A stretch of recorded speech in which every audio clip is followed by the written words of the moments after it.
Hey bro, what's up? Riot dropped patch notes 12.03 and it's got a mix of things that are aimed at making the game more polished, more competitive, and just more fun for whatever kind of player you are. Whether you're grinding ranks or gearing up for the next big event. Starting off with the mode updates, there's this fresh 2v2 queue called Skirmish.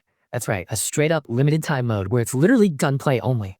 No abilities to complicate things, just you, your partner, and your ability to aim and outplay the enemy team. It's a first to 10 round setup on compact maps called Skirmish A, Skirmish B, and Skirmish C, and you can either solo queue or bring a buddy along to mix up your playstyle. This is a perfect place to sharpen those mechanical skills if you've been feeling like abilities have overshadowed gunplay in standard matches.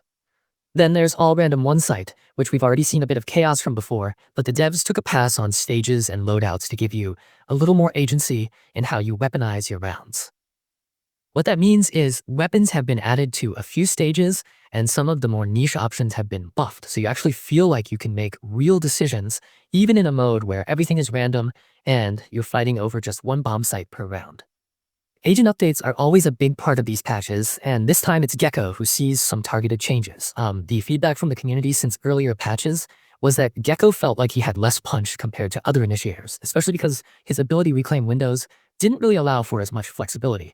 So Riot's extended the reclaim timer on his globules from 15 seconds to 20 seconds, which should give you more time to capitalize on your ability usage, and they've also made his mosh pit reclaimable now as well.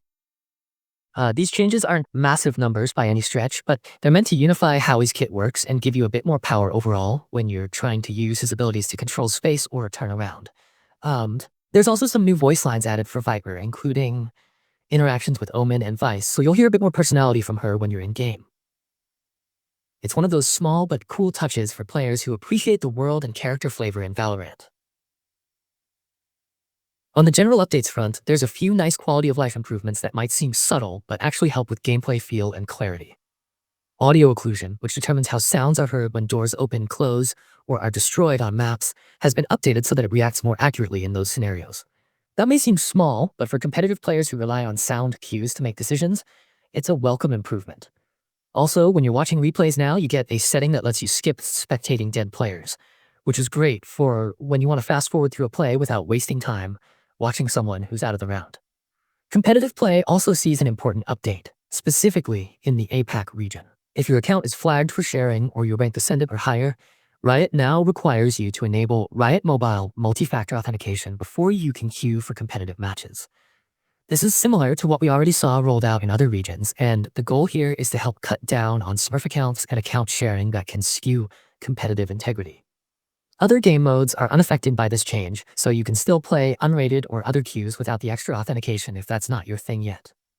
In esports-related features, Pick'Ems are back from Masters Santiago, giving you a way to flex your prediction skills as the event kicks off.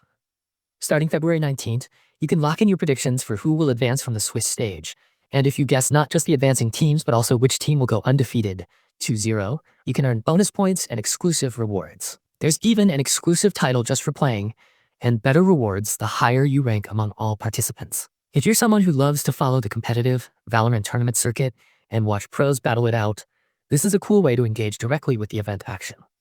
Alongside that, Riot's also added player stats to the Esports Hub Teams page, so you can see how pros stack up in various metrics.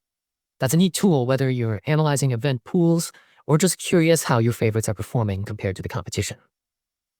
Even with all the changes and additions, there are still a few known issues that Riot is planning to address in the next patch 12.04. For example, the Battle Pass currently has a bug where hitting ESC causes elements to disappear or reappear instead of taking you back a page, and the accessories store background is missing right now. Also, the Beaver Bandit skin is incorrectly showing as a limited edition item when it isn't, but all of these will be fixed soon. All in all, this patch is a blend of fun new modes, meaningful tweaks to agents and competitive systems, useful spectating and audio improvements, and features that tie into the wider esports ecosystem. Whether you're climbing ranks, getting your team ready for events, or just trying to enjoy some fresh game modes with friends, there's something in here for you to explore.